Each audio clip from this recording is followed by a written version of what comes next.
Carta de Paulo aos Romanos. Romanos 1. Eu, Paulo, servo de Cristo Jesus, escrevo esta carta. Deus me chamou e me separou para ser seu apóstolo, a fim de que eu anuncie a boa notícia do Evangelho de Deus. Há muito tempo essa boa notícia foi prometida por Deus por meio dos seus profetas e escrita nas Escrituras Sagradas.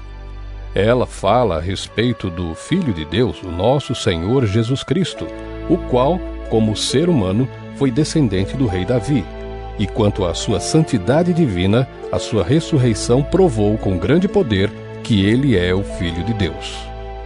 Por meio de Cristo, Deus me deu a honra de ser apóstolo no serviço de Cristo, para levar pessoas de todas as nações a crerem em Cristo e a serem obedientes a Ele. Entre essas pessoas estão vocês que moram em Roma, a quem Deus tem chamado para pertencerem a Jesus Cristo. Por isso eu escrevo a todos vocês que estão em Roma, todos vocês a quem Deus ama e a quem tem chamado para serem o seu próprio povo. Que a graça e a paz de Deus, o nosso Pai, e do Senhor Jesus Cristo estejam com vocês. Em primeiro lugar, por meio de Jesus Cristo, dou graças ao meu Deus por todos vocês, pois no mundo inteiro se ouve falar a respeito da fé que vocês têm. Eu sirvo a Deus com todo o meu coração, anunciando a boa notícia a respeito do seu Filho. Deus é testemunha de que digo a verdade. Ele sabe que eu sempre lembro de vocês e oro por vocês. E peço a Deus que, se for da sua vontade, Ele faça com que agora eu possa ir visitá-los. Pois eu quero muito vê-los, a fim de repartir bênçãos espirituais com vocês para fortalecê-los, quer dizer, para que nos animemos uns aos outros por meio da fé que vocês e eu temos. Meus irmãos, quero que saibam que muitas vezes resolvi ir visitá-los, mas fui impedido até agora de fazer isso, pois eu gostaria que o meu trabalho produzisse resultados entre vocês também, como tem acontecido entre outros não-judeus.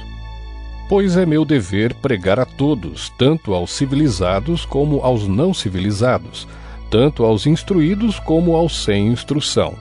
É por isso que eu quero anunciar o Evangelho também a vocês que moram em Roma.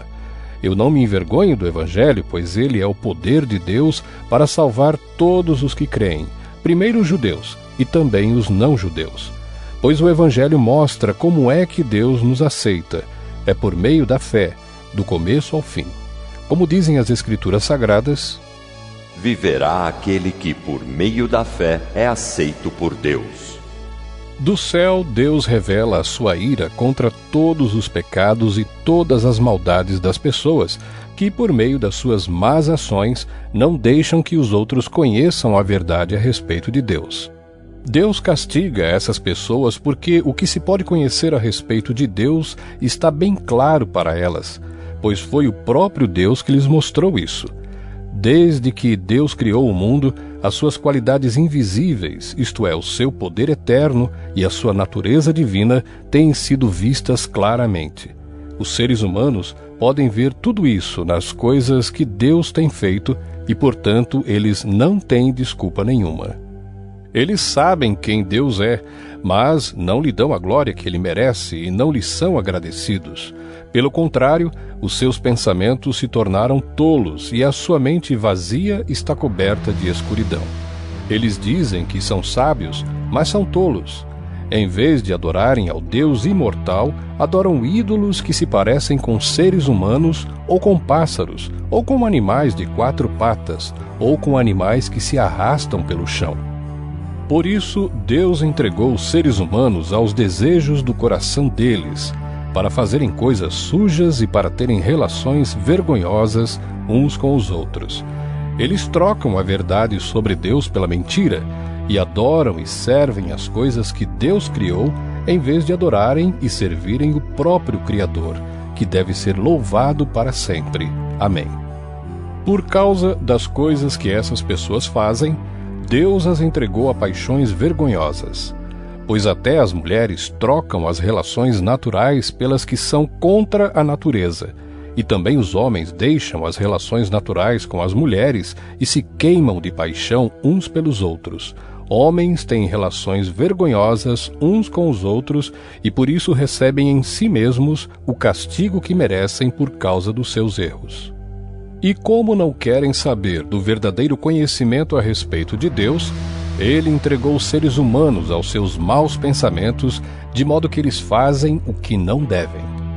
Estão cheios de todo tipo de perversidade, maldade, ganância, vícios, ciúmes, crimes de morte, brigas, mentiras e malícia.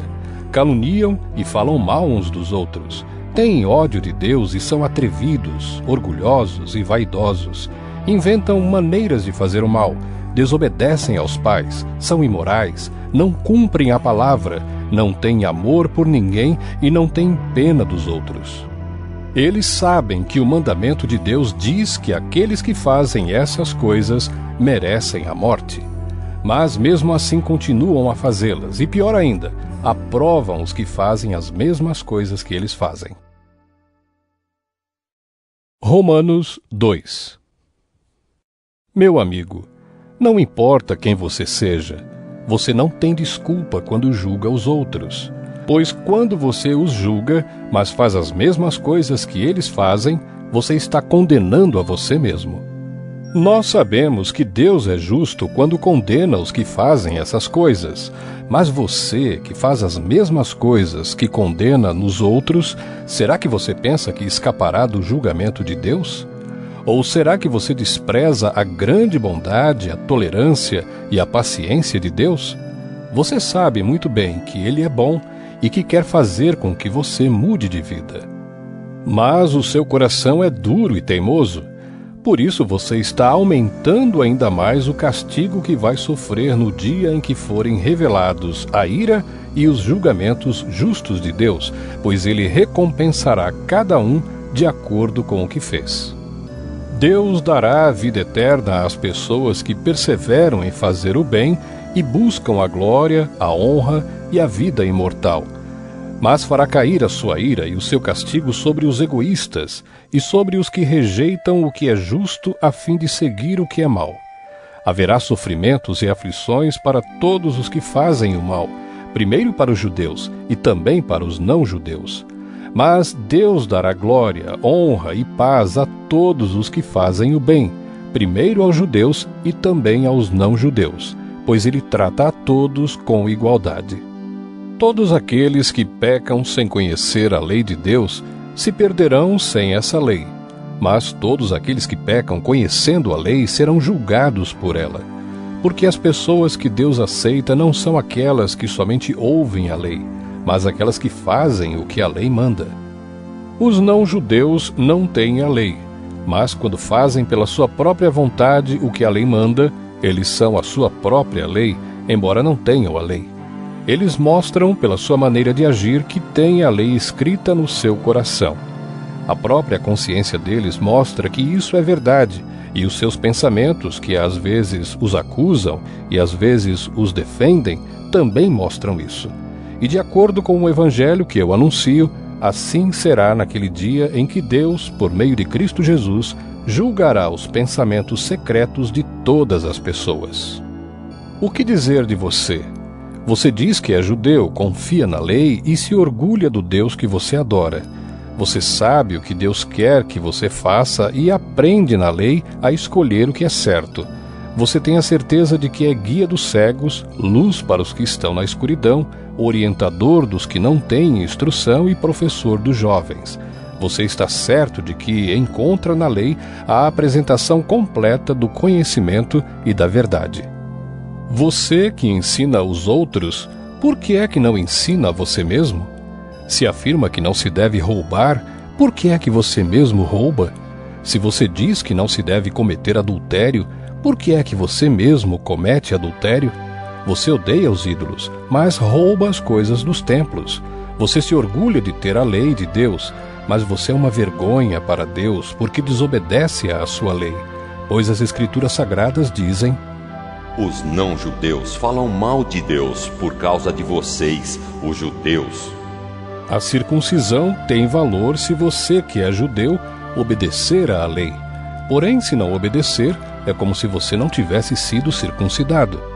E se um homem que não foi circuncidado obedecer aos mandamentos da lei, Deus o tratará como se ele fosse circuncidado.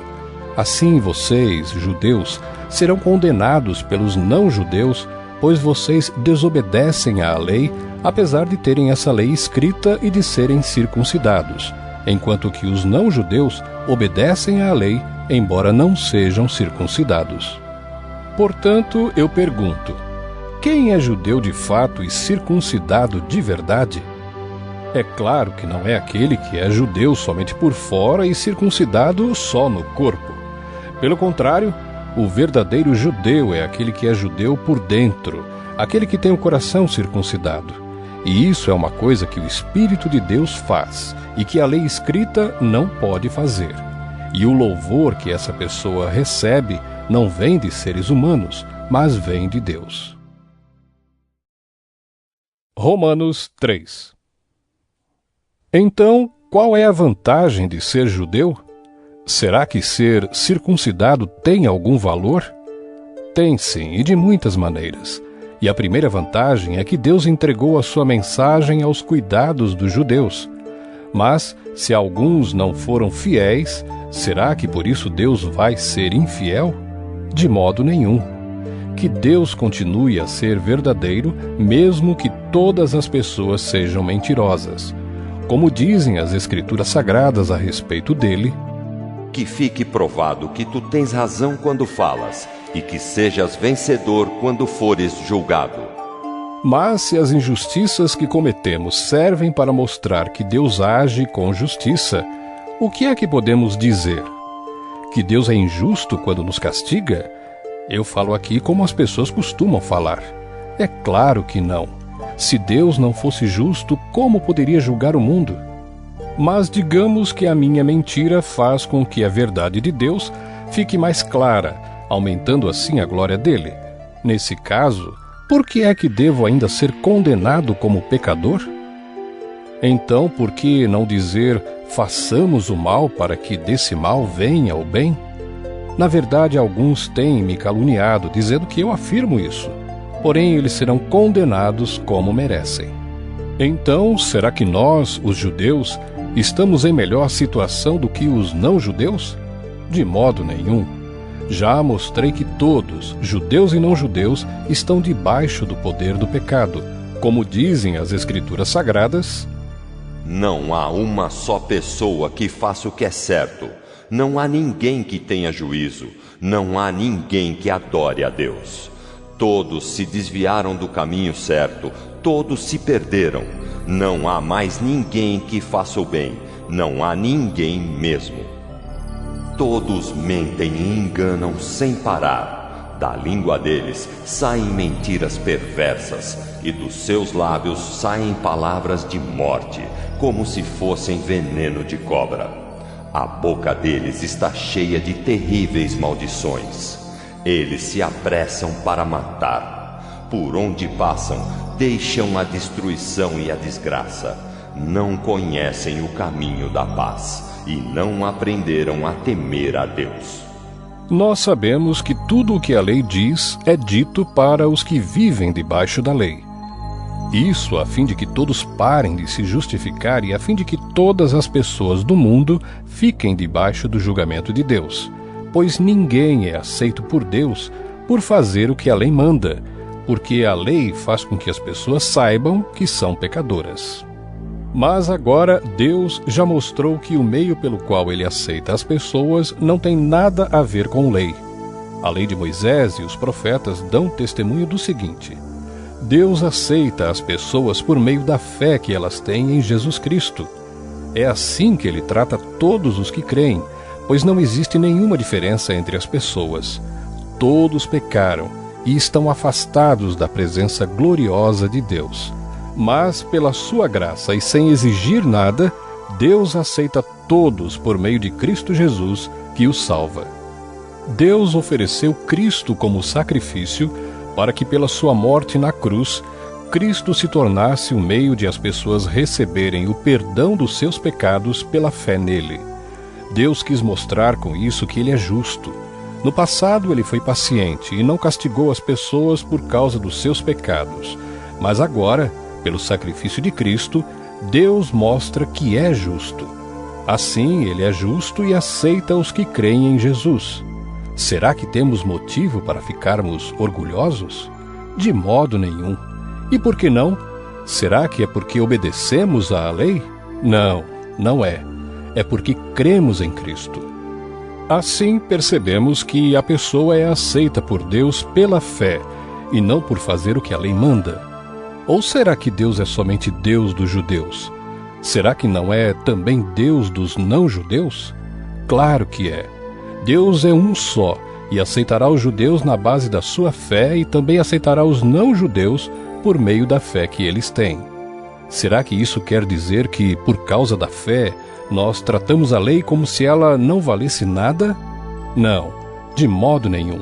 Pelo contrário, afirmamos que a lei tem valor. Romanos 4. Então, o que é que podemos dizer de Abraão, o antepassado de nossa raça? O que foi que ele conseguiu?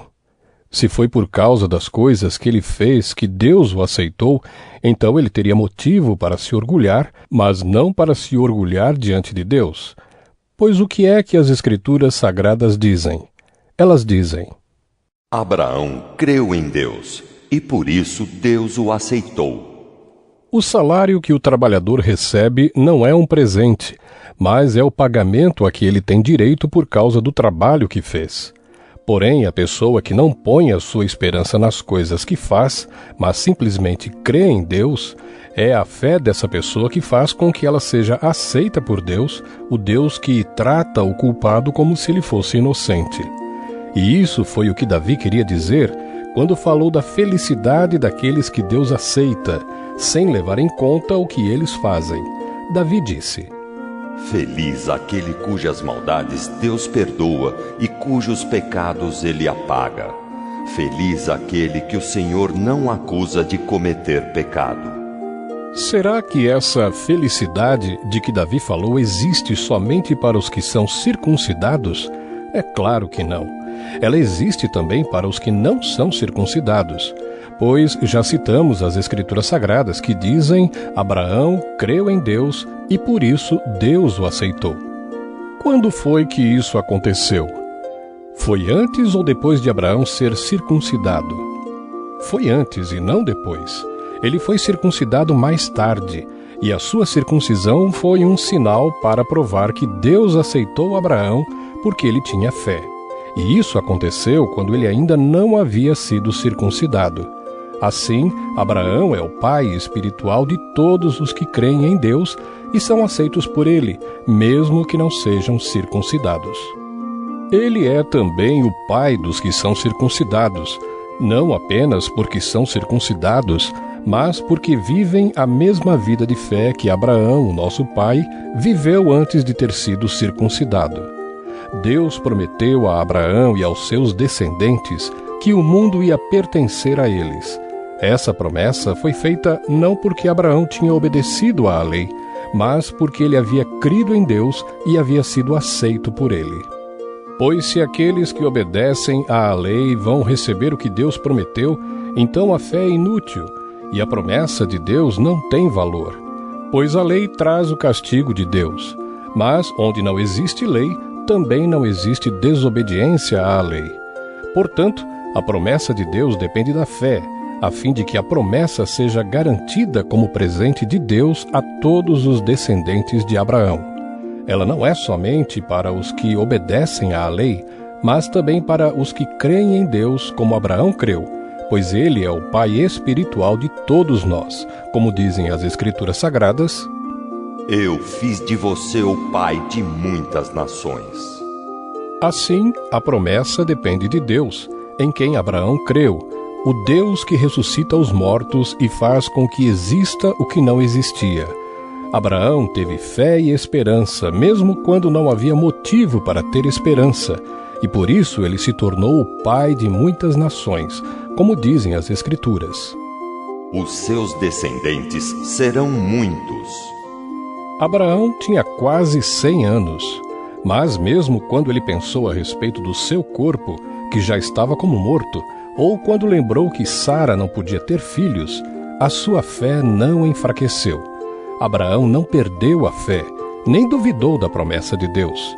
A sua fé o encheu de poder e ele louvou a Deus, porque tinha toda a certeza de que Deus podia fazer o que havia prometido. Por isso, Abraão, por meio da fé, foi aceito por Deus. As palavras "foi aceito" não falam somente dele. Falam também de nós, que seremos aceitos, nós os que cremos em Deus, o qual ressuscitou Jesus, o nosso Senhor. Jesus foi entregue para morrer por causa dos nossos pecados e foi ressuscitado a fim de que nós fôssemos aceitos por Deus. Romanos 5. Agora que fomos aceitos por Deus pela nossa fé nele, temos paz com ele por meio do nosso Senhor Jesus Cristo. Foi Cristo quem nos deu, por meio da nossa fé, esta vida na graça de Deus. E agora continuamos firmes nessa graça e nos alegramos na esperança de participar da glória de Deus. E também nos alegramos nos sofrimentos, pois sabemos que os sofrimentos produzem a paciência traz a aprovação de Deus, e essa aprovação cria a esperança. Essa esperança não nos deixa decepcionados, pois Deus derramou o seu amor no nosso coração por meio do Espírito Santo que ele nos deu. De fato, quando não tínhamos força espiritual, Cristo morreu pelos maus no tempo escolhido por Deus. Dificilmente alguém aceitaria morrer por uma pessoa que obedece às leis. Pode ser que alguém tenha coragem para morrer por uma pessoa boa, mas Deus nos mostrou quanto nos ama. Cristo morreu por nós quando ainda vivíamos no pecado. E agora que fomos aceitos por Deus por meio da morte de Cristo na cruz, é mais certo ainda que ficaremos livres por meio dele do castigo de Deus. Nós éramos inimigos de Deus, mas ele nos tornou seus amigos por meio da morte do seu Filho. E agora que somos amigos de Deus, é mais certo ainda que seremos salvos pela vida de Cristo. E não somente isso, mas também nós nos alegramos por causa daquilo que Deus fez por meio do nosso Senhor Jesus Cristo, que agora nos tornou amigos de Deus. O pecado entrou no mundo por meio de um só homem, e o seu pecado trouxe consigo a morte. Como resultado, a morte se espalhou por toda a raça humana porque todos pecaram. Antes de a lei ser dada, já existia o pecado no mundo. Porém, quando não existe lei, Deus não leva em conta o pecado. Mas desde o tempo de Adão até Moisés, a morte dominou todos os seres humanos, mesmo os que não pecaram como Adão, quando ele desobedeceu à ordem de Deus. Adão era a figura daquele que havia de vir. Mas existe uma diferença entre o pecado de Adão e o presente que Deus nos dá. De fato, muitos morreram por causa do pecado de um só homem, mas a graça de Deus é muito maior, e ele dá a salvação gratuitamente a muitos, por meio da graça de um só homem, que é Jesus Cristo. E existe uma diferença entre aquilo que Deus dá e o pecado de um só homem. Porque no caso do pecado, a condenação veio por causa de um só pecado. Porém, no caso da salvação, Deus perdoa os que têm cometido muitos pecados, embora não mereçam esse perdão. É verdade que, por causa de um só homem e por meio do seu pecado, a morte começou a dominar a raça humana. Mas o resultado do que foi feito por um só homem, Jesus Cristo, é muito maior. E todos aqueles que Deus aceita e que recebem como presente a sua imensa graça, reinarão na nova vida por meio de Cristo. Portanto, assim como um só pecado condenou todos os seres humanos, assim também um só ato de salvação liberta todos e lhes dá vida. E assim como muitos seres humanos se tornaram pecadores por causa da desobediência de um só homem, assim também muitos serão aceitos por Deus por causa da obediência de um só homem. A lei veio para aumentar o mal, mas onde aumentou o pecado, a graça de Deus aumentou muito mais ainda. E isso aconteceu a fim de que, assim como o pecado dominou e trouxe a morte, assim também a graça de Deus, que o leva a aceitar as pessoas, dominasse e trouxesse a vida eterna. Essa vida é nossa por meio do nosso Senhor Jesus Cristo. Romanos 6. Portanto, o que vamos dizer? Será que devemos continuar vivendo no pecado para que a graça de Deus aumente ainda mais? É claro que não. Nós já morremos para o pecado. Então, como podemos continuar vivendo nele? Com certeza, vocês sabem que quando fomos batizados para ficarmos unidos com Cristo Jesus, fomos batizados para ficarmos unidos também com a sua morte. Assim, quando fomos batizados, fomos sepultados com ele por termos morrido junto com ele. E isso para que, assim como Cristo foi ressuscitado pelo poder glorioso do Pai, assim também nós vivamos uma vida nova. Pois se fomos unidos com ele por uma morte igual à dele, assim também seremos unidos com ele por uma ressurreição igual à dele. Pois sabemos que a nossa velha natureza pecadora já foi morta com Cristo na cruz, a fim de que o nosso eu pecador fosse morto, e assim não sejamos mais escravos do pecado. Pois quem morre fica livre do poder do pecado. Se já morremos com Cristo, cremos que também viveremos com ele. Sabemos que Cristo foi ressuscitado e nunca mais morrerá, pois a morte não tem mais poder sobre ele. A sua morte foi uma morte para o pecado e valeu de uma vez por todas. E a vida que ele vive agora é uma vida para Deus. Assim também vocês devem se considerar mortos para o pecado, mas, por estarem unidos com Cristo Jesus, devem se considerar vivos para Deus. Portanto, não deixem que o pecado domine o corpo mortal de vocês e faça com que vocês obedeçam aos desejos pecaminosos da natureza humana. E também não entreguem nenhuma parte do corpo de vocês ao pecado, para que ele a use a fim de fazer o que é mal. Pelo contrário, como pessoas que foram trazidas da morte para a vida, entreguem-se completamente a Deus, para que ele use vocês a fim de fazerem o que é direito. O pecado não dominará vocês, pois vocês não são mais controlados pela lei, mas pela graça de Deus. O que é que isso quer dizer? Vamos continuar pecando porque não somos mais controlados pela lei, mas pela graça de Deus? É claro que não. Pois vocês sabem muito bem que quando se entregam a alguma pessoa para serem escravos dela, são de fato escravos dessa pessoa a quem vocês obedecem. Assim sendo, vocês podem obedecer ao pecado que produz a morte, ou podem obedecer a Deus e ser aceitos por ele. Mas damos graças a Deus porque vocês que antes eram escravos do pecado, agora já obedecem de todo o coração às verdades que estão nos ensinamentos que receberam. Vocês foram libertados do pecado e se tornaram escravos de Deus para fazer o que é direito. Falo com palavras bem simples, porque vocês ainda são fracos. No passado, vocês se entregaram inteiramente como escravos da imoralidade e da maldade para servir o mal. Entreguem-se agora inteiramente como escravos daquilo que é direito, para viver uma vida dedicada a Deus. Quando eram escravos do pecado, vocês não faziam o que é direito. Porém, o que é que vocês receberam de bom quando faziam aquelas coisas de que agora têm vergonha? Pois o resultado de tudo aquilo é a morte. Mas agora vocês foram libertados do pecado e são escravos de Deus. Com isso, vocês ganham uma vida completamente dedicada a Ele, e o resultado é que vocês terão a vida eterna. Pois o salário do pecado é a morte, mas o presente gratuito de Deus é a vida eterna, que temos em união com Cristo Jesus, o nosso Senhor. Romanos 7. Meus irmãos, vocês todos podem compreender muito bem o que vou dizer. Vocês conhecem as leis e sabem que elas só têm poder sobre uma pessoa enquanto essa pessoa está viva. Por exemplo, a mulher casada está ligada pela lei ao marido enquanto ele estiver vivo.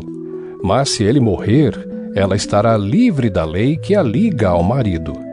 de modo que se ela viver com outro homem enquanto o marido estiver vivo, ela será chamada de adúltera. Mas se o marido morrer, ela estará legalmente livre e não cometerá adultério se casar com outro homem. O mesmo acontece com vocês, meus irmãos. Do ponto de vista da lei, vocês também já morreram, pois são parte do corpo de Cristo, e agora pertencem a Ele, que foi ressuscitado para que nós possamos viver uma vida útil no serviço de Deus. Pois quando vivíamos de acordo com a nossa natureza humana, os maus desejos despertados pela lei agiam em todo o nosso ser e nos levavam para a morte.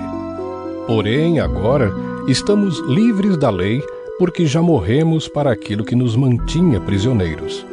Por isso somos livres para servir a Deus não da maneira antiga, obedecendo à lei escrita, mas da maneira nova, obedecendo ao Espírito de Deus. O que vamos dizer então? Que a própria lei é pecado? É claro que não. Mas foi a lei que me fez saber o que é pecado, pois eu não saberia o que é a cobiça se a lei não tivesse dito: não cobice. Porém, o pecado se aproveitou dessa lei para despertar em mim todo tipo de cobiça. Porque se não existe a lei, o pecado é uma coisa morta. Pois houve um tempo em que eu não conhecia a lei e estava vivo. Mas quando fiquei conhecendo o mandamento, o pecado começou a viver, e eu morri. E o próprio mandamento que me devia trazer a vida me trouxe a morte. Porque o pecado, aproveitando a oportunidade dada pelo mandamento, me enganou e por meio do mandamento me matou. Assim a lei vem de Deus, e o mandamento também vem de Deus, diz o que é certo e é bom. Então será que o que é bom me levou à morte? É claro que não. Foi o pecado que fez isso. Pois o pecado, usando o que é bom, me trouxe a morte para que ficasse bem claro aquilo que o pecado realmente é. E assim, por meio do mandamento, o pecado se mostrou mais terrível ainda. Sabemos que a lei é divina, mas eu sou humano e fraco e fui vendido ao pecado para ser seu escravo. Eu não entendo o que faço, pois não faço o que gostaria de fazer. Pelo contrário, faço justamente aquilo que odeio. Se faço o que não quero, isso prova que reconheço que a lei diz o que é certo. E isso mostra que, de fato, já não sou eu quem faz isso, mas o pecado que vive em mim é que faz. Pois eu sei que aquilo que é bom não vive em mim, isto é, na minha natureza humana. Porque mesmo tendo dentro de mim a vontade de fazer o bem, eu não consigo fazê-lo. Pois não faço o bem que quero, mas justamente o mal que não quero fazer é que eu faço. Mas se faço o que não quero, já não sou eu quem faz isso, mas o pecado que vive em mim é que faz. Assim eu sei que o que acontece comigo é isto: quando quero fazer o que é bom, só consigo fazer o que é mal. Dentro de mim eu sei que gosto da lei de Deus, mas vejo uma lei diferente agindo naquilo que faço. Uma lei que luta contra aquela que a minha mente aprova. Ela me torna prisioneiro da lei do pecado que age no meu corpo. Como sou infeliz! Quem me livrará deste corpo que me leva para a morte? Que Deus seja louvado, pois Ele fará isso por meio do nosso Senhor Jesus Cristo. Portanto, esta é a minha situação. No meu pensamento eu sirvo a lei de Deus, mas na prática sirvo à lei do pecado. Romanos 8. Agora já não existe nenhuma condenação para as pessoas que estão unidas com Cristo Jesus, pois a lei do Espírito de Deus, que nos trouxe vida por estarmos unidos com Cristo Jesus, livrou você da lei do pecado e da morte. Deus fez o que a lei não pôde fazer porque a natureza humana era fraca. Deus condenou o pecado na natureza humana enviando o seu próprio Filho, que veio na forma da nossa natureza pecaminosa, a fim de acabar com o pecado. Deus fez isso para que as ordens justas da lei pudessem ser completamente cumpridas por nós, que vivemos de acordo com o Espírito de Deus e não de acordo com a natureza humana. Porque as pessoas que vivem de acordo com a natureza humana têm a sua mente controlada por essa mesma natureza, mas as que vivem de acordo com o Espírito de Deus têm a sua mente controlada pelo Espírito. As pessoas que têm a mente controlada pela natureza humana acabarão morrendo espiritualmente, mas as que têm a mente controlada pelo Espírito de Deus terão a vida eterna e a paz. Por isso, as pessoas que têm a mente controlada pela natureza humana se tornam inimigas de Deus, pois não obedecem à lei de Deus e, de fato, não podem obedecer a ela. As pessoas que vivem de acordo com a sua natureza humana não podem agradar a Deus. Vocês, porém, não vivem como manda a natureza humana, mas como o Espírito de Deus quer, se é que o Espírito de Deus vive realmente em vocês. Quem não tem o Espírito de Cristo não pertence a Ele.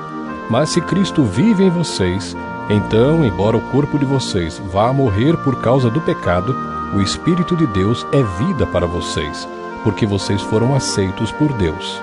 Se em vocês vive o Espírito daquele que ressuscitou Jesus, então aquele que ressuscitou Jesus Cristo dará também vida ao corpo mortal de vocês, por meio do seu Espírito que vive em vocês. Portanto, meus irmãos, nós temos uma obrigação, que é a de não vivermos de acordo com a nossa natureza humana. Porque se vocês viverem de acordo com a natureza humana, vocês morrerão espiritualmente. Mas se pelo Espírito de Deus vocês matarem as suas ações pecaminosas, vocês viverão espiritualmente. Pois aqueles que são guiados pelo Espírito de Deus são filhos de Deus. Porque o Espírito que vocês receberam de Deus não torna vocês escravos e não faz com que tenham medo.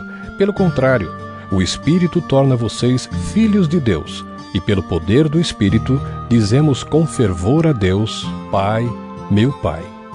O Espírito de Deus se une com o nosso Espírito para afirmar que somos filhos de Deus. Nós somos seus filhos, e por isso receberemos as bênçãos que Ele guarda para o seu povo. E também receberemos com Cristo aquilo que Deus tem guardado para Ele. Porque se tomamos parte nos sofrimentos de Cristo, também tomaremos parte na sua glória. Eu penso que o que sofremos durante a nossa vida não pode ser comparado de modo nenhum com a glória que nos será revelada no futuro.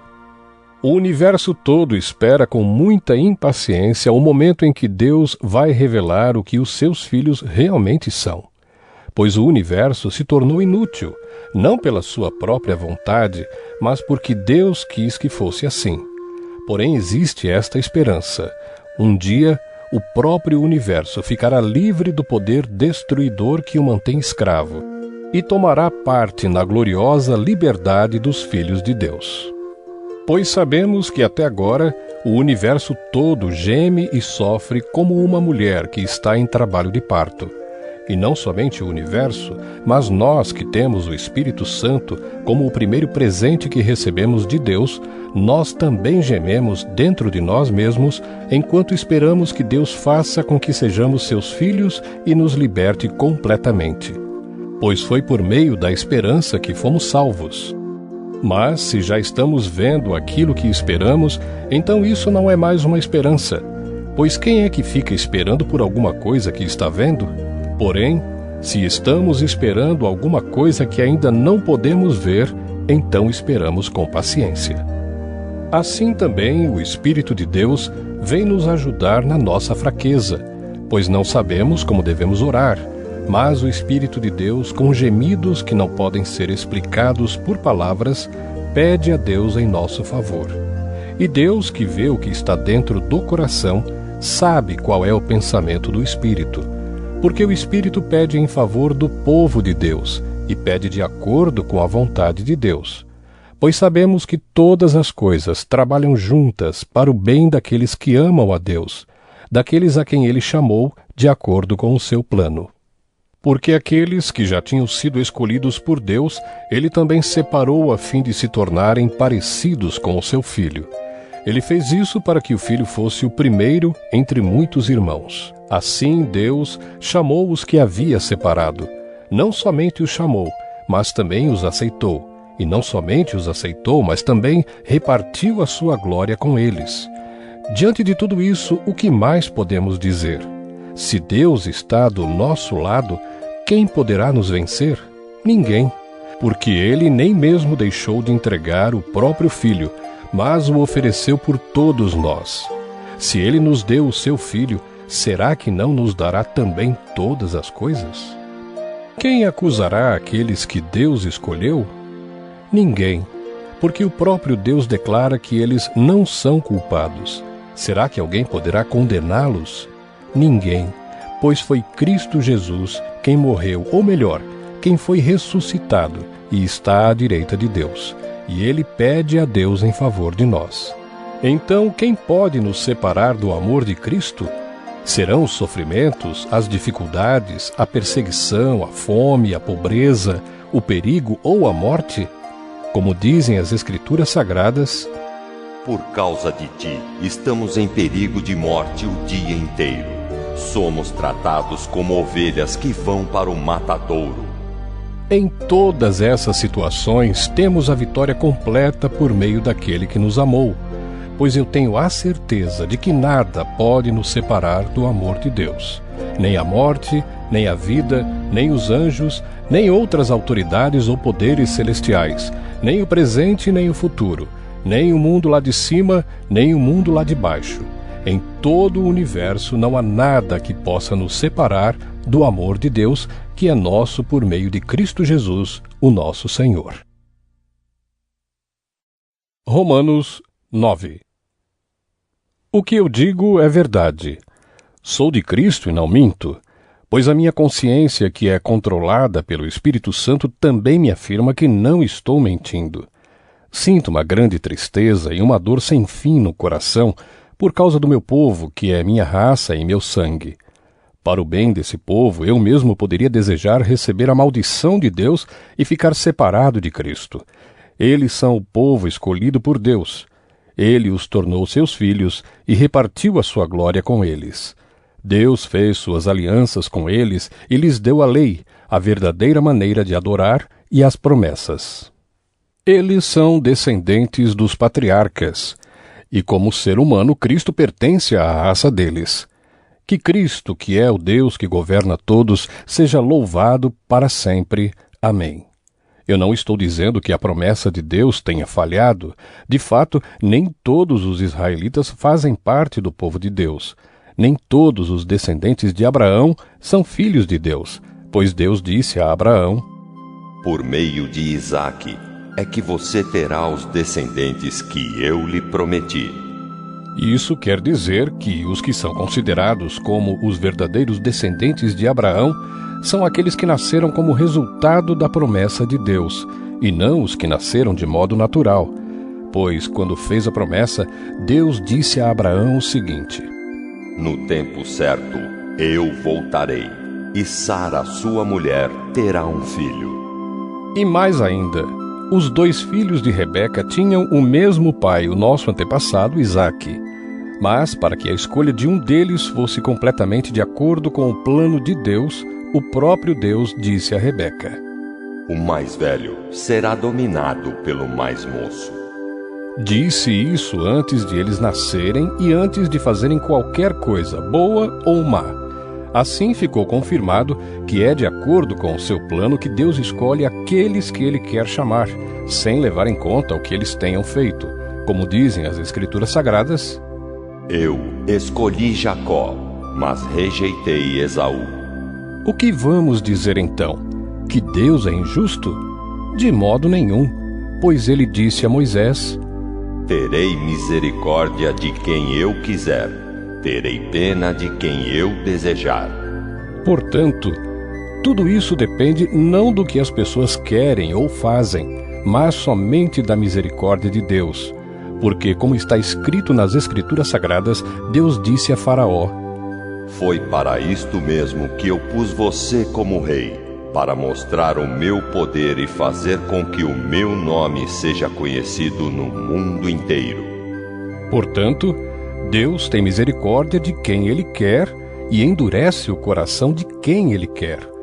Algum de vocês vai me dizer: se é assim, como é que Deus pode encontrar culpa nas pessoas? Quem pode ir contra a vontade de Deus? Mas quem é você, meu amigo, para discutir com Deus? Será que um pote de barro pode perguntar a quem o fez: por que você me fez assim? Pois o homem que faz o pote tem o direito de usar o barro como quer. Do mesmo barro ele pode fazer 2 potes, um pote para uso especial e outro para uso comum. E foi isso que Deus fez. Ele quis mostrar a sua ira e tornar bem conhecido o seu poder. Assim suportou com muita paciência os que mereciam o castigo e que iam ser destruídos. Ele quis também mostrar como é grande a sua glória, que ele derramou sobre nós, que somos aqueles de quem ele teve pena e a quem ele já havia preparado para receberem a sua glória. Pois nós somos aqueles que Deus chamou, não somente os que são judeus, mas também os não-judeus. Isso é o que ele diz no livro de Oséias. Aqueles que não eram meu povo, eu chamarei de meu povo. A nação que eu não amava, chamarei de minha amada. E no mesmo lugar onde foi dito: vocês não são o meu povo, ali eles serão chamados de os filhos do Deus vivo. E Isaías disse a respeito de Israel: mesmo que o povo de Israel seja tão numeroso como os grãos de areia da praia do mar, somente alguns deles serão salvos. Pois o Senhor julgará logo, e de uma vez, o mundo inteiro. Como o próprio Isaías tinha dito antes: se o Senhor Todo-Poderoso não nos tivesse deixado alguns descendentes, seríamos agora como a cidade de Sodoma, estaríamos destruídos como Gomorra. O que vamos dizer então? Vamos dizer isto: os não-judeus que não procuravam ser aceitos por Deus foram aceitos por meio da fé. Porém, o povo de Israel, que procurava uma lei para ser aceito por Deus, não encontrou o que estava procurando. E por que não? Porque eles procuravam alcançar isso por meio das suas ações e não por meio da fé. Eles tropeçaram na pedra de tropeço, como dizem as Escrituras Sagradas. Vejam, estou colocando em Sião uma pedra em que eles vão tropeçar, a rocha que vai fazê-los cair. Mas quem crer nela não ficará desiludido. Romanos 10. Meus irmãos, desejo de todo o coração que o meu próprio povo seja salvo, e peço a Deus em favor deles, porque eu sou testemunha de que eles são muito dedicados a Deus. Mas a dedicação deles não está baseada no verdadeiro conhecimento, pois eles não conhecem a maneira como Deus aceita as pessoas e assim têm procurado conseguir isso da sua própria maneira. Eles rejeitaram o modo de Deus aceitar as pessoas, porque com Cristo a lei chegou ao fim, e assim os que creem é que são aceitos por Deus. Pois o que Moisés escreveu a respeito de as pessoas serem aceitas por Deus pela obediência à lei foi isto: viverá aquele que fizer o que a lei manda. Porém, quanto a ser aceito por Deus por meio da fé, Moisés diz o seguinte: não fique pensando assim: quem vai subir até o céu? Isto é, para trazer Cristo do céu. Nem pergunte: quem descerá ao mundo lá de baixo? Isto é, para fazer com que Cristo suba do mundo dos mortos. O que Moisés diz é isto: a mensagem de Deus está perto de você, nos seus lábios e no seu coração.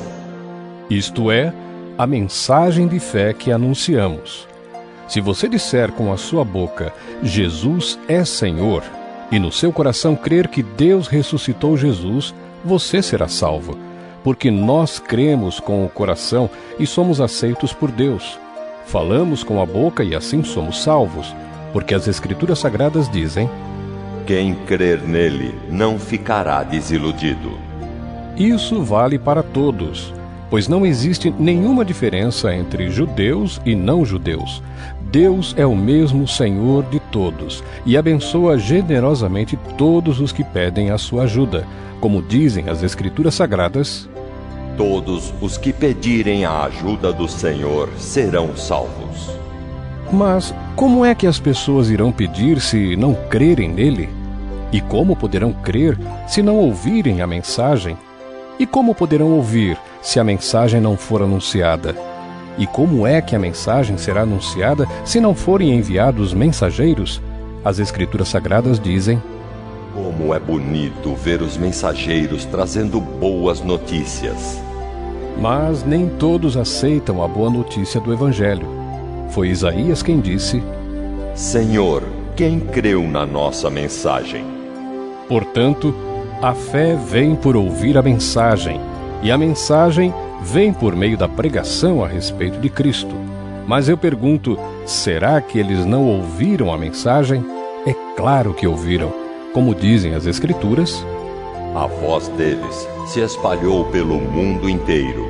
As suas palavras alcançaram a terra toda. Eu pergunto ainda, será que o povo de Israel não soube disso? Moisés foi o primeiro a dar uma resposta. Ele disse: Eu farei com que vocês fiquem com ciúmes de um povo que não é uma nação. Farei com que fiquem com raiva de uma nação de gente sem juízo. E Isaías foi mais corajoso ao anunciar o que Deus disse: Eu fui achado por aqueles que não me procuravam, e apareci aos que não perguntavam por mim. Mas, a respeito de Israel, Deus disse: O dia inteiro eu abri os braços, pronto para receber um povo desobediente e rebelde. Romanos 11. Então eu pergunto, será que Deus rejeitou o seu próprio povo? É claro que não. Eu mesmo sou israelita, descendente de Abraão e membro da tribo de Benjamim. Deus não rejeitou o seu povo, que ele havia escolhido desde o princípio.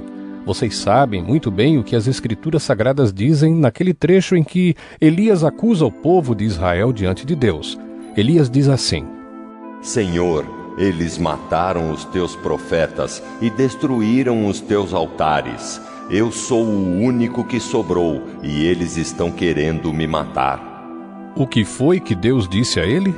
Ele disse: Eu guardei para mim 7.000 homens que não adoraram o Deus Baal. A mesma coisa também acontece agora, isto é, por causa da graça de Deus, ainda existe um pequeno número daqueles que ele escolheu. Essa escolha se baseia na graça de Deus e não no que eles fizeram.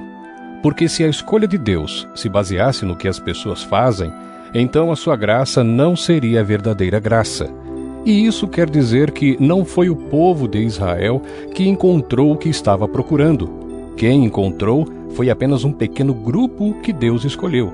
Os outros não quiseram ouvir o chamado de Deus. Como dizem as Escrituras Sagradas: Deus endureceu o coração e a mente deles. Deu-lhes olhos que não podem ver e ouvidos que não podem ouvir até o dia de hoje. E Davi disse: Que nas suas festas eles sejam apanhados e enganados, que eles caiam e sejam castigados. Ó Deus, faze com que eles fiquem cegos e que fiquem sempre curvados debaixo do peso das suas dificuldades. Agora eu pergunto, quando os judeus tropeçaram, será que eles caíram para nunca mais se levantarem? É claro que não. Mas, porque eles pecaram, a salvação veio para os não-judeus, para fazer com que os judeus ficassem com ciúmes deles. O pecado dos judeus trouxe grandes bênçãos para o mundo, e a sua pobreza espiritual trouxe ricas bênçãos para os não-judeus. Então, quando se completar o número de judeus que voltarão para Deus, as bênçãos serão muito maiores ainda. Agora estou falando a vocês que não são judeus. Enquanto eu for o apóstolo dos não-judeus, terei orgulho do meu trabalho. Talvez eu possa fazer com que os que são da minha própria raça fiquem com ciúmes, e assim seja possível salvar alguns deles. Porque quando os judeus foram rejeitados, o resto do mundo se tornou amigo de Deus. O que acontecerá então quando eles forem aceitos? Os que estiverem mortos receberão a vida, pois se o primeiro pão assado, depois da colheita, é dedicado a Deus, isso quer dizer que todos os outros pães também são dedicados a ele. E se as raízes de uma árvore são oferecidas a Deus, os galhos também são dele. Alguns galhos da oliveira cultivada foram quebrados, e um galho de oliveira brava foi enxertado nela. Pois vocês, os não-judeus, são como aquela oliveira brava e agora tomam parte na força e na riqueza espiritual dos judeus. Portanto, vocês não devem desprezar os galhos que foram quebrados. Como é que vocês podem estar orgulhosos? Vocês são somente galhos. Não são vocês que sustentam a raiz. É a raiz que sustenta vocês. Porém, vocês dirão: sim, mas os galhos foram quebrados a fim de darem lugar para nós. Isso é verdade. Mas lembrem que eles foram quebrados porque não creram. No entanto, vocês continuam na oliveira porque creem. E não tenham orgulho disso. Pelo contrário, tenham medo. Se Deus não deixou de castigar os judeus, que são como galhos naturais, vocês acham que Ele vai deixar de castigar vocês? Vejam como Deus é bom e também é duro. Ele é duro para os que caíram e bom para vocês, se continuarem sempre confiando na bondade dele. Senão, vocês também serão cortados. E se os judeus abandonarem a sua descrença, serão enxertados na oliveira cultivada, pois Deus pode enxertá-los de novo.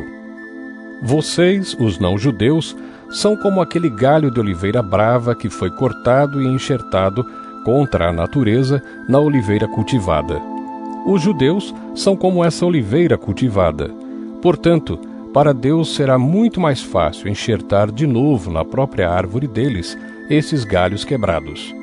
Meus irmãos, quero que vocês conheçam uma verdade secreta para que não pensem que são muito sábios. A verdade é esta: a teimosia do povo de Israel não durará para sempre, mas somente até que o número completo de não-judeus venha para Deus. É assim que todo o povo de Israel será salvo, como dizem as Escrituras Sagradas: o Redentor virá de Sião e tirará toda a maldade dos descendentes de Jacó. Eu, o Senhor, farei esta aliança com eles, quando tirar os seus pecados. Os judeus rejeitaram o Evangelho e por isso são inimigos de Deus para o bem de vocês, os não-judeus. Mas pela escolha de Deus, eles são amigos dele por causa dos patriarcas. Porque Deus não muda de ideia a respeito de quem ele escolhe e abençoa. Mas no passado vocês, que não são judeus, desobedeceram a Deus. Porém agora vocês receberam a misericórdia de Deus por causa da desobediência dos judeus. Assim, por causa da misericórdia que vocês receberam, os judeus agora desobedecem a Deus para que eles também possam receber agora a misericórdia dele. Pois Deus fez com que todos se tornassem prisioneiros da desobediência, a fim de mostrar misericórdia a todos. Como são grandes as riquezas de Deus! Como são profundos o seu conhecimento e a sua sabedoria! Quem pode explicar as suas decisões? Quem pode entender os seus planos? Como dizem as Escrituras Sagradas, quem pode conhecer a mente do Senhor? Quem é capaz de lhe dar conselhos? Quem já deu alguma coisa a Deus para receber dele algum pagamento? Pois todas as coisas foram criadas por ele e tudo existe por meio dele e para ele. Glória a Deus para sempre. Amém. Romanos 12. Portanto, meus irmãos, por causa da grande misericórdia divina, peço que vocês se ofereçam completamente a Deus como um sacrifício vivo, dedicado ao seu serviço e agradável a Ele. Esta é a verdadeira adoração que vocês devem oferecer a Deus. Não vivam como vivem as pessoas deste mundo, mas deixem que Deus os transforme por meio de uma completa mudança da mente de vocês. Assim vocês conhecerão a vontade de Deus, isto é, aquilo que é bom, perfeito e agradável a Ele. Por causa da bondade de Deus para comigo, me chamando para ser apóstolo, eu digo a todos vocês que não se achem melhores do que realmente são. Pelo contrário, pensem com humildade a respeito de vocês mesmos e cada um julgue a si mesmo conforme a fé que Deus lhe deu. Porque assim como em um só corpo temos muitas partes, e todas elas têm funções diferentes, assim também nós, embora sejamos muitos, somos um só corpo por estarmos unidos com Cristo. E todos estamos unidos uns com os outros, como partes diferentes de um só corpo. Portanto, usemos os nossos diferentes dons de acordo com a graça que Deus nos deu. Se o dom que recebemos é o de anunciar a mensagem de Deus, façamos isso de acordo com a fé que temos. Se é o dom de servir, então devemos servir. Se é o de ensinar, então ensinemos. Se é o dom de animar os outros, então animemos. Quem reparte com os outros o que tem, que faça isso com generosidade. Quem tem autoridade, que use a sua autoridade com todo cuidado. Quem ajuda os outros, que ajude com alegria. Que o amor de vocês não seja fingido. Odeiem o mal e sigam o que é bom. Amem uns aos outros com o amor de irmãos em Cristo e se esforcem para tratar uns aos outros com respeito. Trabalhem com entusiasmo e não sejam preguiçosos. Sirvam o Senhor com o coração cheio de fervor. Que a esperança que vocês têm os mantenha alegres. Aguentem com paciência os sofrimentos e orem sempre. Repartam com os irmãos necessitados o que vocês têm e recebam os estrangeiros nas suas casas. Peçam que Deus abençoe os que perseguem vocês. Sim, peçam que Ele abençoe e não que amaldiçoe. Alegrem-se com os que se alegram e chorem com os que choram. Tenham por todos o mesmo cuidado.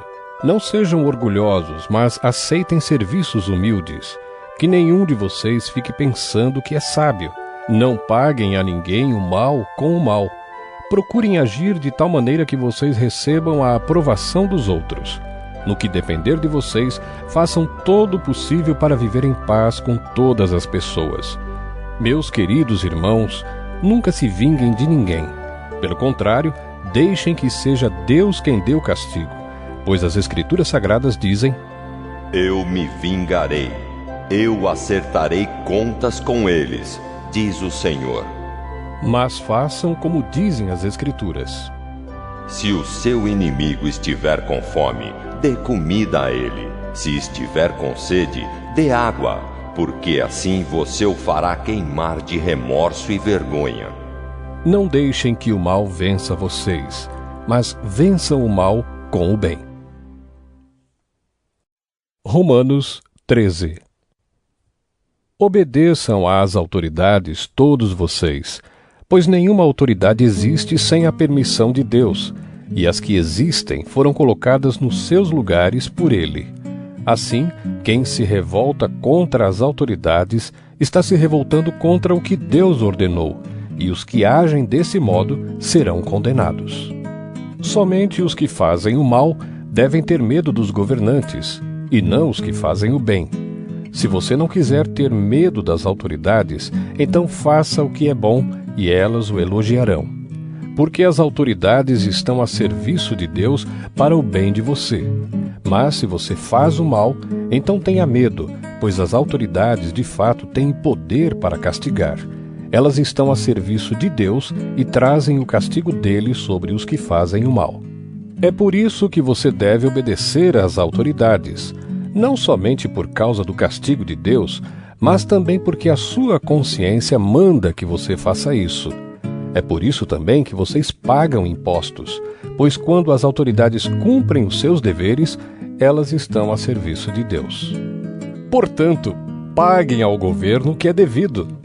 Paguem todos os seus impostos e respeitem e honrem todas as autoridades.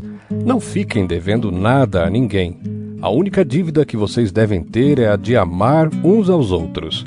Quem ama os outros está obedecendo à lei. Os seguintes mandamentos: Não cometa adultério, não mate, não roube, não cobice. Esses e ainda outros mais são resumidos num mandamento só: Ame os outros como você ama a você mesmo. Quem ama os outros não faz mal a eles. Portanto, amar é obedecer a toda a lei. Vocês precisam fazer todas essas coisas porque sabem em que tempo nós estamos vivendo. Chegou a hora de vocês acordarem, pois o momento de sermos salvos está mais perto agora do que quando começamos a crer. A noite está terminando e o dia vem chegando. Por isso, paremos de fazer o que pertence à escuridão e peguemos as armas espirituais para lutar na luz. Vivamos decentemente como pessoas que vivem na luz do dia. Nada de farras ou bebedeiras, nem imoralidade ou indecência, nem brigas ou ciúmes. Mas tenham as qualidades que o Senhor Jesus Cristo tem e não procurem satisfazer os maus desejos da natureza humana de vocês. Romanos 14. Aceitem entre vocês quem é fraco na fé, sem criticar as opiniões dessa pessoa. Por exemplo, algumas pessoas creem que podem comer de tudo, mas quem é fraco na fé come somente verduras e legumes.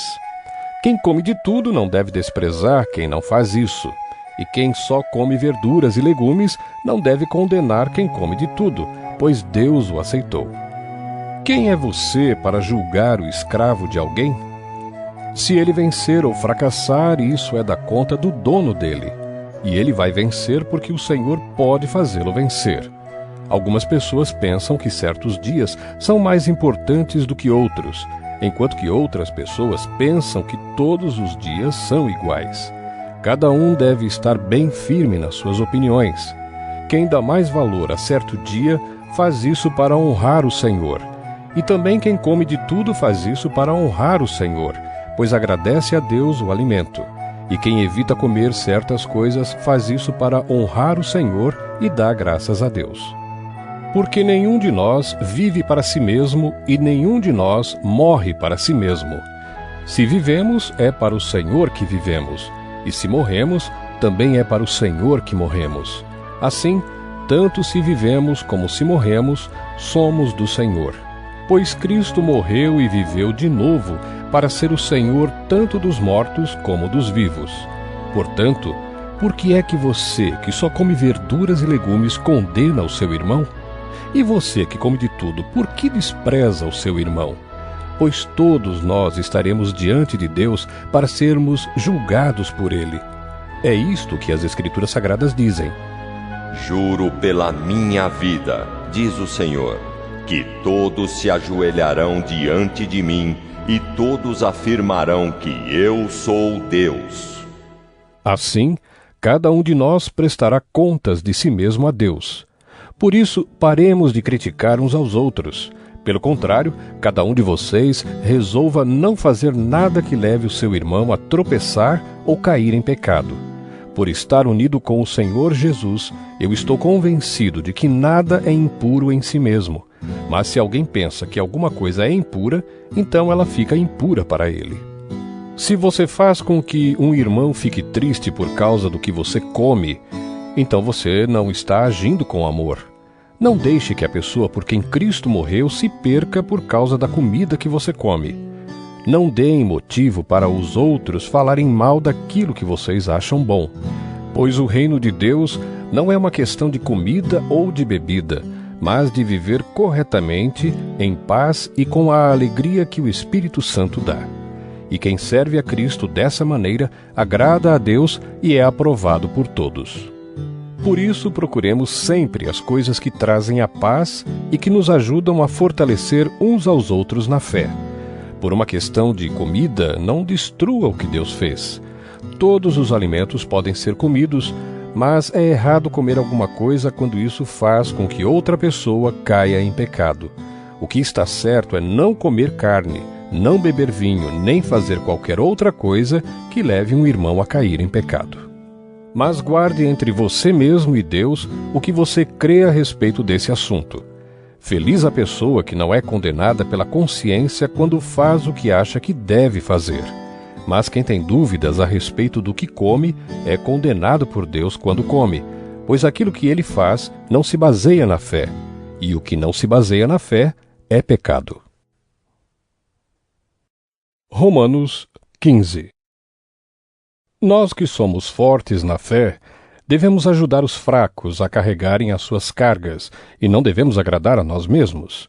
Pelo contrário, cada um de nós deve agradar o seu irmão para o bem dele, a fim de que ele cresça na fé. Pois nem o próprio Cristo procurou agradar a si mesmo.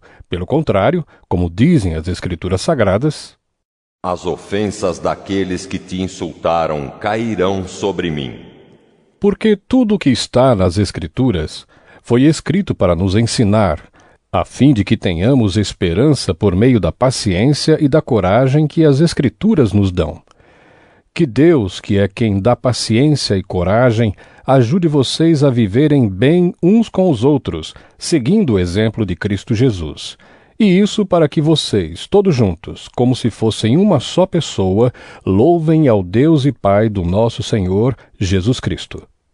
Portanto, aceitem uns aos outros para a glória de Deus, assim como Cristo aceitou vocês.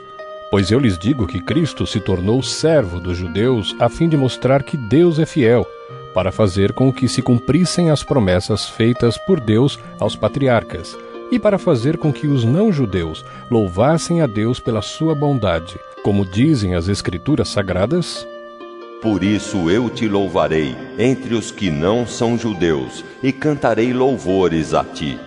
Elas dizem também, vocês que não são judeus, alegrem-se com o povo escolhido de Deus.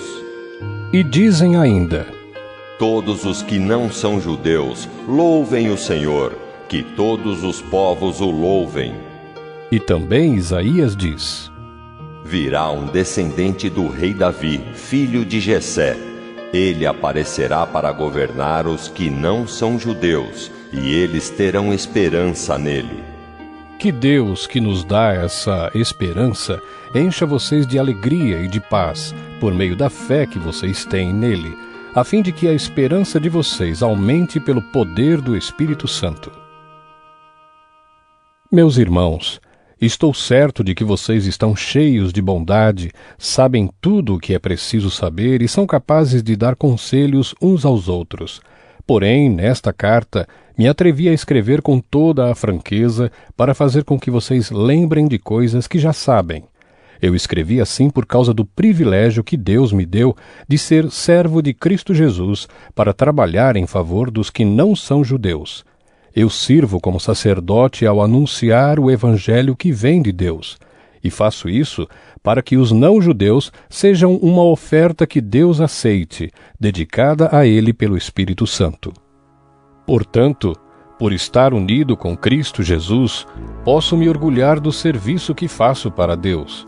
Eu me atreverei a falar somente do que Cristo tem feito por meio de mim, a fim de levar os não-judeus a obedecerem a Deus. E isso tem sido feito por meio de palavras e de ações, pelo poder de sinais e milagres e pelo poder do Espírito de Deus. Assim, viajando desde Jerusalém até a província da Ilíria, tenho anunciado de modo completo o Evangelho a respeito de Cristo. Para não construir sobre alicerces colocados por outros, tenho me esforçado sempre para anunciar o Evangelho nos lugares onde ainda não se falou de Cristo. Como dizem as Escrituras Sagradas, aqueles que nunca ouviram falar a respeito dele o verão, e os que não tinham ouvido falar sobre ele o entenderão. Por essa razão, muitas vezes eu quis visitá-los, mas isso não me foi possível.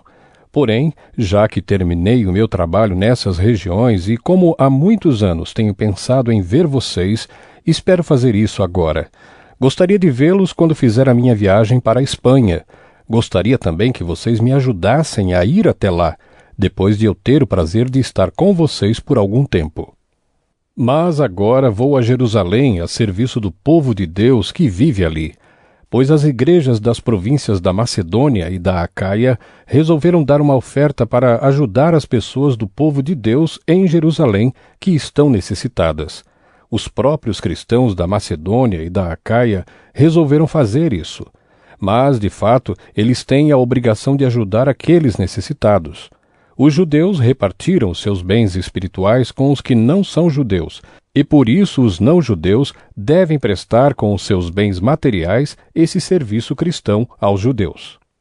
Depois que eu terminar esse trabalho e que entregar toda a oferta que foi recolhida para eles, viajarei para a Espanha e no caminho visitarei vocês. E sei que, quando for visitá-los, levarei comigo muitas bênçãos de Cristo. Eu peço, irmãos, pelo nosso Senhor Jesus Cristo e pelo amor que o Espírito dá, que me ajudem orando com fervor por mim. Orem para que eu escape das pessoas da Judéia que não creem em Cristo e também para que a ajuda que eu vou levar a Jerusalém seja bem aceita pelo povo de Deus que vive ali. E assim, se Deus quiser, chegarei aí em Roma cheio de alegria e lhes farei uma visita que me dará um novo ânimo. E que Deus, a nossa fonte de paz, esteja com todos vocês. Amém. Romanos 16. Eu recomendo a vocês a nossa irmã Febe, que é diaconisa da igreja de Cencreia. Recebam essa irmã em nome do Senhor, como deve fazer o povo de Deus. Deem a ela toda a ajuda que precisar, pois ela tem ajudado muita gente e a mim também. Mando saudações a Priscila e ao seu marido Áquila, meus companheiros no serviço de Cristo Jesus. Eles arriscaram a sua vida por mim. Sou muito agradecido a eles. E não somente eu, mas também todas as igrejas dos que não são judeus. Saudações também à igreja que se reúne na casa deles. Saudações ao meu querido amigo Epêneto, que foi o primeiro a crer em Cristo na província da Ásia. Saudações a Maria, que tem trabalhado muito por vocês. Saudações a Andrônico e à irmã Júnia, meus patrícios judeus, que estiveram comigo na prisão. Eles são apóstolos bem conhecidos e se tornaram cristãos antes de mim. Saudações a Ampliato, meu querido irmão no Senhor, e também a Urbano, nosso companheiro de trabalho no serviço de Cristo, e ao meu querido amigo Estaques. Saudações a Apeles, um irmão que tem dado muitas provas da sua fé em Cristo. Saudações ao pessoal da família de Aristóbulo. Saudações a Herodião, meu patrício judeu, e aos irmãos no Senhor da família de Narciso. Saudações a Trifena e a Trifosa, irmãs que trabalham no serviço do Senhor, e à minha querida amiga Pérside, que também tem trabalhado muito para o Senhor. Mando saudações a Rufo, trabalhador que tem se destacado no serviço do Senhor, e à mãe dele, que sempre me tratou como filho. Saudações aos irmãos Assíncrito, Flegonte, Hermes, Pátrobas, Hermas e a todos os irmãos que estão com eles. Saudações a Filólogo e a Júlia, a Nereu e a sua irmã, ao irmão Olimpas e a todas as pessoas do povo de Deus que estão com eles. Cumprimentem uns aos outros com um beijo de irmão. Todas as igrejas de Cristo mandam saudações a vocês. Meus irmãos, peço que tomem cuidado com as pessoas que provocam divisões, que atrapalham os outros na fé e que vão contra o ensinamento que vocês receberam. Afastem-se dessas pessoas, porque os que fazem essas coisas não estão servindo a Cristo, o nosso Senhor, mas a si mesmos. Por meio de conversa macia e com bajulação, eles enganam o coração das pessoas simples. Todos sabem como vocês têm sido fiéis ao Evangelho e por isso eu me alegro por causa de vocês. Quero que sejam sábios a respeito do que é bom e não tenham nada a ver com o que é mal. E Deus, a nossa fonte de paz, logo esmagará Satanás debaixo dos pés de vocês. Que a graça do nosso Senhor Jesus esteja com vocês. Timóteo, meu companheiro de trabalho, manda saudações a vocês. Lúcio, Jasão e Sosípatro, meus patrícios judeus, também mandam saudações. Eu, Tércio, que escrevi esta carta que Paulo ditou para mim, mando saudações a vocês. O meu hospedeiro Gaio, em casa de quem a igreja daqui se reúne, manda saudações a vocês. Erasto, o tesoureiro da cidade, e o nosso irmão Quarto também mandam saudações. Que a graça do nosso Senhor Jesus Cristo esteja com todos vocês. Amém. Louvemos a Deus, pois Ele pode conservar vocês firmes na fé, de acordo com o Evangelho que eu anuncio, isto é, a mensagem a respeito de Jesus Cristo, e de acordo também com a verdade secreta que nunca foi revelada no passado. Porém, essa verdade foi revelada agora por meio daquilo que os profetas escreveram. E por ordem do Deus eterno, ela se tornou conhecida em todas as nações, para que todos creiam e obedeçam. Ao Deus único e sábio seja dada glória para sempre, por meio de Jesus Cristo. Amém.